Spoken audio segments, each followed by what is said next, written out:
오늘 배울 건 전기 에너지인데, 흔히 아는 전기.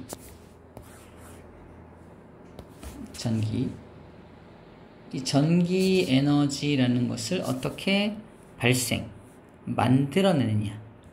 만드는 방법. 하고, 그 전기 에너지가 다른 에너지로 전환되는 거.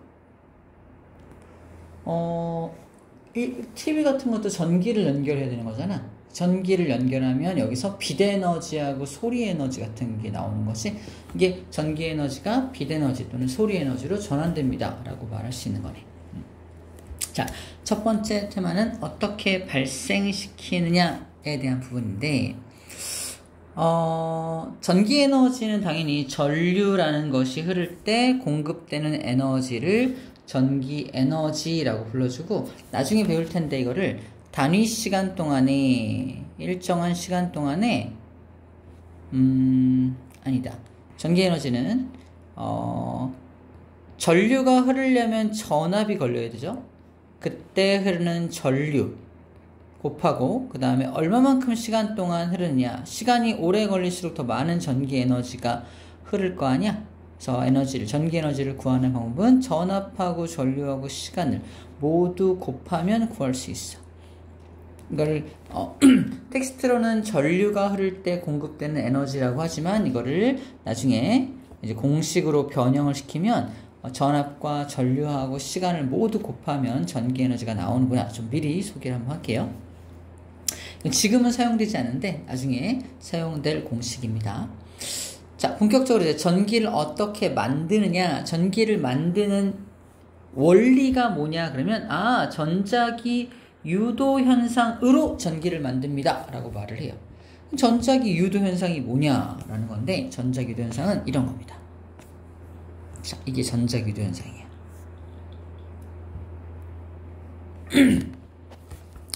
코일을 감아놔서 코일. 이 코일이라는 녀석은 뭐냐면, 코일은 우리가 흔히 알고 있는 전선이야, 전선. 근데 전선을 뭐로 만드냐면 구리로 만들어, 구리선. 구리선으로 만들어. 근데 이 구리라는 물질이 자석이 가까이 오면 그 자석을 밀어내는 성질을 가져. 자석을 밀어내는 성질을 가지기 때문에 이상한 일이 벌어져. 우리 오른손으로 이제 코일 했던 거 기억나나? 오른손으로 했던 코일. 이게 코일이라면 전류가 흐르는 방향을 내 손가락으로 맞춰주고, 엄지가 향하는 방향이 나가는 방향, N극 방향이었거든. 그래서 N극이 다가오면 이 구리, 즉 코일은 N극이 다가오는 게 좋을까 싫을까? 밀어내야 되니까 싫어한단 말이야. 밀어낼 거야! N극이 다가오면 위에다가 N극을 만들고 아래에다가 S를 만들어서 얘를 밀어내고 싶어해. 밀어내고 싶어 한단 말이야. 그러면 이렇게 손이 감싸줘야 되거든. 그래서 전류가 이렇게 흘러야 돼. 전류가 앞에서 뒤로 이렇게 감싸지는 방향으로 들어가죠. 이렇게 들어가야 되는 거야. 쭉 따라서 여기는 이렇게 흐르겠죠. 이렇게 가고, 그래서 전류가 흐르는 방향이 결정이 됩니다. 다시 말해서 이거는 그냥 코일만 감아 놓은 거고, 이거 G가 뭐냐면 검육인데, 이 검육이라는 장치는 전원 장치가 아니라 여기 전류가 흐르는지 안 흐르는지를 검사하는 장치야. 근데 여기다 자석을 가까이 했더니 전류가 쭉 흐르더란 말이야. 전류가 막 흐른단 말이야. 그럼 전기를 만든 거야. 다시, 코일하고 자석만 있으면 뭘 만들 수 있다? 전기를 생산할 수 있다. 여기 흐르는 전류가 뭐다? 이렇게 만들어낸 전류인 거야. 그래서 이 전류를 유도된 전류, 유도 전류를 만들어냈습니다 라고 말합니다. 전류가 흐른다라고 돼 있지? 자석과 코일만 있으면 전류를 흐르게 할 수 있다, 이 뜻이에요. 그래서 자석과 코일 이렇게 왔다 갔다만 하면은 전류가 징징 흐르는 거야. 전기를 만들어내는 방법입니다. 이 방법으로 전기를 만들어내게 돼. 이 현상을 무슨 현상이라고 한다? 전자기 유도 현상이라고 불러주는 겁니다. 읽어볼게. 이 코일의 주위에서 자석을 움직이면 코일을 통과하는 자기장이 변하면서 이 코일을 통과하는 자석의 힘, 자기장이 막 변화되겠지? 가까이 오면 자기장이 세지고 멀어지면 자기장이 약해지고 이게 자기장의 변화라 그래. 자기장의 변화 때문에 코일의 전류가 흐르는 현상, 코일의 전류가 흐르는 현상을 전자기 유도 현상이라고 합니다. 이 자석으로부터는 자기장이 뿜어서 나오거든. 근데 멀리 있을 때는 자기장이 약했는데 가까이 다가오면 자기장이 세질 거 아니야? 코일이 그 세지는 자기장이 싫은 거야. 그래서 다시 걔를 밀어내기 위한 자기장을 이렇게 N극으로 꺼져! 자기장을 만들어내는 거지. 자, 그래서 전류를 쭉 흐르게 해서 쟤를 밀어내게 되는 겁니다. 자, 거꾸로 이제 N극을 멀리 도망가 볼게. 그럼 자기장이 가까이 왔다가 자기장이 약해지겠지. 이 코일은 그 자기장이 약해지는 것도 좋아해, 싫어해? 그것도 싫어해. 자기장이 약해지는 게 싫으니까 다시 자기장을 강하게 만들기 위해서 모식적으로는 N극이 멀어지는 것도 싫으니까 여기다 무슨 극을 만든다? S극을 만들어서 다시 땡깁니다. 그럼 반대가 무슨 극이 되게? N극이 되겠죠. 그럼 이렇게 전류가 흘러야 되는 거야. 거꾸로. 이렇게 전류가 흘러야지. 아까랑 어때? 반대로 전류가 흐르죠? 자석을 가까이 할 때 흐르는 전류의 방향과 자석을 멀리 할 때 흐르는 전류의 방향이 완전 반대가 되는 거야. 그래서 검유계의 바늘이 반대로 돌아가게 되는 겁니다. 반대 방향의 전류가 흐르는 거지. 이건 거꾸로 말하면 자기장이 약해지는 게 싫으니까 다시 자기장을 만들어내고 싶은 거야. 자기장이 약해지는 게 싫으니까 다시 자기장을 만들어내기 위해서 전류가 흐르게 되는 거지. 그럼 만약에 가만히 있으면, 자석을 가만히 놔두면 정지해 있어. 어떻게 될까? 코일 입장에서 자기장의 변화가 있어, 없어? 없지. 자기장의 변화가 없으면 전류를 흘릴 이유도 없는 거야. 전류가 흐르지 않게 되는 겁니다. 자석이 움직여야 돼. 꼭 자석이 움직이지 않아도 자석은 가만 놔두고 코일이 움직여도 돼. 코일이 움직여도 어쨌든 코일을 통과하는 자기장의 세기가 변할 테니까. 알겠죠? 이걸 찾는 방법이 오른손 법칙으로 이렇게 찾아내는 거예요. 그래서 유도전류 방향을 찾는 방법. 이때 흐르는 전류를 유도전류라고 한다.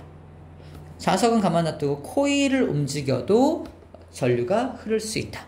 라는 말을 하고 있는 겁니다. 이해되죠?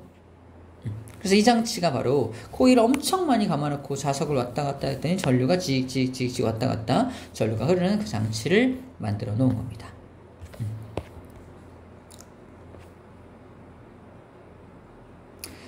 자, 그럼 자석이 가까이 오면 얘를 밀어낼 거 아니야? 그래서 이 장치 봐봐. 코일을 감아놓고 여기서 자석을 떨어뜨리는 거야.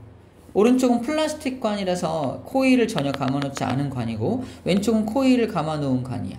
여기는 자유낙하겠지. 붕 떨어질 거 아니야. 엄청 빠르게 떨어질 텐데 여기는 떨어질 때 무슨 힘 받아 얘가? 밀어내! N극 만들어서 밀 거 아니야. 미니까 좀 천천히 떨어지겠지. 천천히 떨어지니까 자, 여기 포텐셜, 위치 에너지가 여기는 모두 운동 에너지로 전환된 거라면 맞아? 여기는 위치 에너지가 무슨 에너지로? 운동 에너지도 살짝 생기지. 떨어지니까. 하지만 중간에 전기 에너지로 전환이 좀 되겠지. 그래서 여기 불이 땅땅땅땅땅땅 켜지는 거야. 근데 이 전기 에너지와 이때 운동 에너지 합치면 이때의 운동 에너지 값과 같아지게 되겠지. 처음 갖고 있던 위치 에너지가 같았을 테니까. 맞아? 그 얘기야. 그래서 가 같은 경우는 위치 에너지가 운동 에너지로 많이 전환이 안 됐지. 그래서 이렇게 표현돼 있어. 가에서는 자석의 역학적 에너지의 일부가 전기 에너지로 전환되기 때문에 역학적 에너지만 따지면 감소돼요 라고 말하는 거야. 그럼 나는 역학적 에너지가 감소돼 아니면 보존돼? 나는 보존되는 거야. 나는 역학적 에너지가 보존이 되는 거고 가 같은 경우는 역학적 에너지는 줄어드는 거야. 역학적 에너지의 정의가 뭐였죠? 저번 시간에 배웠다. 역학적 에너지는 뭐 더하기 뭐? 위치 에너지랑 운동 에너지. 정답. 위치 에너지와 운동 에너지 더한 값이죠? 위치 에너지가 100이었어. 그 여기는 운동 에너지가 0이잖아. 그러니까 역학적 에너지도 100이야. 여기는 위치 에너지가 있어 없어? 0이죠? 그래서 역학적 에너지 얼마야? 100이야. 그래서 여기 오른쪽 나 같은 경우는 역학적 에너지가 보존된다라고 말하는 거고, 가 같은 경우는 여기가 100이었는데 역학적 에너지가 100이었는데 나중에 역학적 에너지 보니까 위치 에너지 0이잖아. 역학적 에너지가 50밖에 안 남았어. 나머지 어디 간 거야? 전기 에너지로 전환이 된 거지. 오케이? 그런 얘기들 하고 있어요. 여기 왼쪽 거는 전기 에너지도 생기니까 역학적 에너지는 좀 줄어들게 되겠구나 라고 이야기하는 겁니다. 알겠죠? 그 얘기를 오른쪽 플러스 강의에서 하고 있는 거예요. 자, 이 원리를 이용하면 뭘 만들 수 있다? 전기를 만들 수 있다. 그래서 여기 회전 날개 여기다가 뭐 여러 가지 바람을 불게 해서 회전 날개를 돌리든, 또는 강한 수증기를 휙 쏴가지고 회전 날개를 돌리든, 물의 힘을 이용해서 회전 날개를 돌리든 어쨌든 회전 날개가 돌아가면 여기 연결된 여기 코일이 연결된 요 막대가 빙빙 돌아갈 거 아니야. 그럼 코일과 자석 사이의 거리가 가까워졌다가 멀어졌다가 왔다 갔다 하면서, 그래서 코일과 자석 사이의 거리가 막 변하니까 뭐가 만들어진다? 전류가 만들어진다. 이렇게 전기를 만드는 거야. 날개의 회전을 이용해서 전기를 만드는 거니까 무슨 에너지를? 역학적 에너지를 이용해서 역학적 에너지를 무슨 에너지로 전환시키는 거야? 전기 에너지로 전환을 시키는 장치. 그게 뭐야? 발전기라는 겁니다. 발전기. 전기를 만드는 장치를 발전기라 그래. 그래서 이 회전 날개를 물의 힘으로 돌리느냐, 바람의 힘으로 돌리느냐, 또는 화력, 즉 석탄, 석유, 천연가스를 이용해서 물을 끓여가지고 수증기를 쏘면 돌아가겠지. 그렇게 돌리느냐, 이 회전 날개를 어떻게 돌리냐에 따라서 수력이냐, 화력이냐, 풍력이냐로 나눠지게 되는 겁니다. 오케이? 그래서 풍력은 바람의 운동 에너지를 발전기의 역학적 에너지로 전환시켜 돌린다는 얘기야. 그래서 전기를 만드는 거고요. 수력은 물의 위치 에너지를, 물을 떨어뜨리면서 터빈 돌리는 거잖아. 물의 운동 에너지로 전환시키고, 물의 운동 에너지 때문에 발전기가 돌아가게 되고 전기가 만들어지게 되겠죠.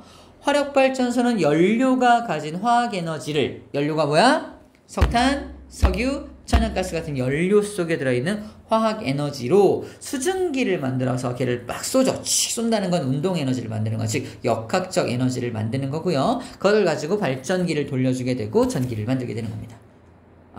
이 회전 날개를 무슨 방법으로 돌리냐에 따라서 정리가 되는 거구나 라는 겁니다. 자, 발전기는 방금 봤던 이 내용이고요. 그래서 이게 코일이 막 돌아가면 자석 사이에서 요 터빈 돌아가서 코일이 막 돌아가면은 전기 만들어지는 게 발전기고, 조심해야 될 게 뭐다? 거의 비슷하게 생겼지. 근데 얘는 이름이 뭐야? 전동기야. 건전지를 연결하면 전류가 흐를 거 아니야, 코일에. 코일에 전류가 흐르면 전류가 흐르면 이 자기장이 생기면서 자기장과 자기장이 서로 밀어내는 힘을 가지고 이렇게 휙 돌아가는 거.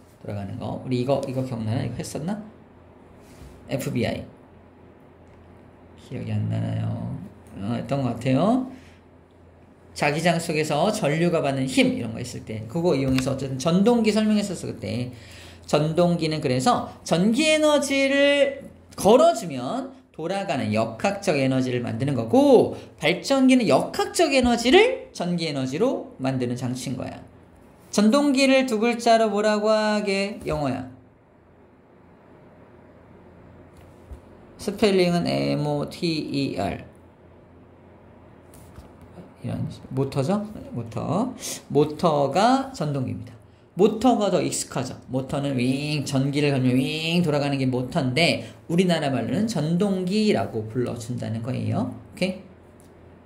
다 했다. 문제 풀어보자. 아구 졸려.